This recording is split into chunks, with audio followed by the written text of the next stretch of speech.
Ito yung grafting na kanatsuchi or adenium plant. Ay ngayon ay ating tatanggal na itong mga plastic para makita natin kung ito ay buhay na. Katulad dito, pinapawis na, baka ito buhay na ay ating titingnan.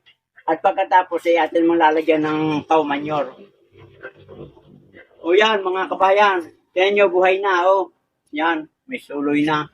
At meron nga natawag na bag sa maliit, yung kulay puti. Yan. At atin matitingnan itong santo.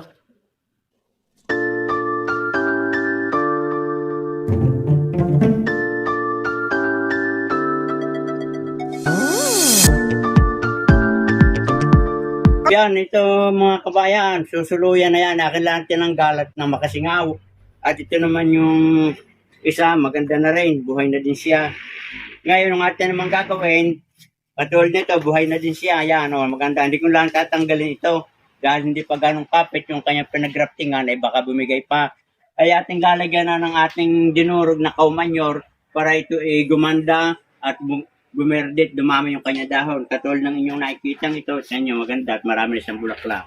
Kabayan, ating lalagyan na ng cow manure para ito gumanda yung kanyang dahon, parang hindi ito itong mabiberde.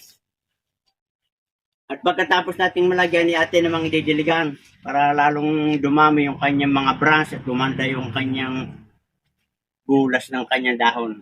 Pagkatapos nating malagyan ng cow manure, ngayon ang atin namang isusunod na step ay ating didiligan para ma-absorb na niya yung pataba na organikong ating inilagay.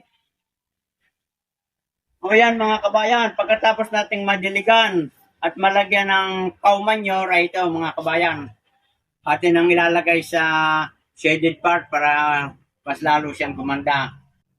Mga kabayan, good luck and good health at sana may natutunan kayo sa paggamit ko ng